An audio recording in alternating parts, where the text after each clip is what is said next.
ایک دفعہ کا ذکر ہے کہ ایک شخص کی شادی اس کے ساتھ والے گاؤں میں طے پائی۔ دلہن والوں نے بڑی عجیب و غریب شرط رکھی کہ دلہا اپنے ساتھ جو بارات لائے گا اس میں 100 نوجوان ہونے چاہیے اور کوئی بھی بوڑھا شامل نہیں ہونا چاہیے۔ یہ عجیب شرط سن کر دلہے والے بڑے حیران ہوئے، پر پھر بھی شرط منظور کر لی۔ دلہے کے گاؤں کے نوجوان خوش تھے کہ بارات میں کوئی بڑا بوڑھا نہیں جائے گا اور وہ مزے لوٹتے اور ہنستے کھیلتے بارات لے کر جائیں گے۔ دوسری جانب گاؤں کے بڑے دانا بوڑھے پریشان ہو رہے تھے کہ آیا انہیں کیوں روکا گیا۔ خیر بارات کے جانے کا دن آ پہنچا، دولہے کا سہرا باندھ آ گیا۔ جب بارات دوسرے گاؤں روانگی کے لیے تیار تھی تو اسے لمحے گاؤں کے بزرگوں نے فیصلہ کیا کہ بارات کے ساتھ ایک بوڑھا توڑا فاصلہ رکھ کر جائے گا اور سارے معاملات پر نظر رکھے گا۔ نوجوانوں کی یہ بات بری لگی۔ انہوں نے کہا کہ ہم 100 نوجوان ہیں، ہم ہر طرح کے حالات میں مقابلہ کرنے کی صلاحیت رکھتے ہیں، ہم اپنی بائک کے دلہن لے کر ہی لوٹیں گے چاہے جو بھی ہو جائے۔ مگر بڑے بزرگ نہیں مانے اور ایک بوڑھے کے بارات کے فاصلے رکھ کر چلنے کو کہا۔ خیر بارات روانہ ہو گئی اور ان کے پیچھے ایک بزرگ ہاتھ میں لاٹھی تامے کھانستے چینکتے ہی ساتھ ہو لیے۔ کچھ دیر بعد بارات دلہن کے گھر پہنچ گئی۔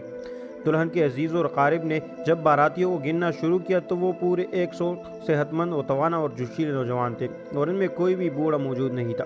یہ دیکھ کر وہ دل ہی دل میں مسکرائے اور کہا کہ دلہے کا نکاح اب اس وقت ہی ہوگا جب دوسری شرط بھی پوری کی جائے گی، اور دوسری شرط یہ ہے کہ جب 100 نوجوان 100 بکری کھائیں گے تب ہی نکاح اور دلہن کی رخصتی ممکن ہوگی۔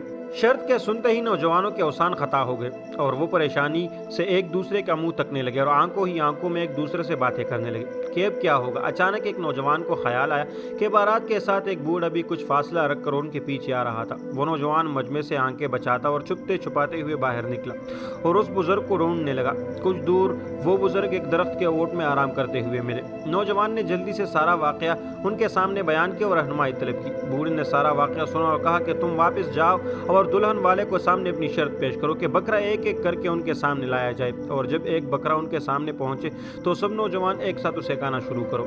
نوجوان بوڑھے شخص سے ہدایات لے کر واپس پہنچا اور اس نے وہی کیا جیسا کہ اس کو ہدایت دی گئی تھی۔ یہ عجیب شرط سن کر دلہے والے بہت پریشان ہو گئے اور دلہے والوں نے دلہن والوں کی یہ شرط پوری کر دی اور 100 بکری کھا لیے، اور پھر نکاح کے بعد دلہن کو لے کر بارات ہنسی خوشی واپس آ گئی۔ نوجوانوں کو پھر احساس ہوا کہ کس طرح ایک بزرگ نے رہنمائی کر کے ان کی پریشانی کو راحت میں تبدیل کر دیا۔ عزیز دوستو، یہ واقعہ تمثیلاً آپ کی خدمت میں پیش کیا گیا ہے، لیکن اس سے اخذ ہونے والی دو نتیجے بالکل حقیقت پر مبنی ہے۔ پہلی بات، اگر کسی بھی مشکل کا سامنا اکٹھے ہو کر اتفاق سے کیا جائے تو ضرور اس میں کامیابی ملتی ہے، اور دوسری بات یہ کہ بزرگ چاہے جتنے بھی ضعیف، کمزور اور لاغر ہو جائے، لیکن بہرحال ان کے معاملہ فہمی اور حاضر جوابی کا کوئی ثانی نہیں ہوتا۔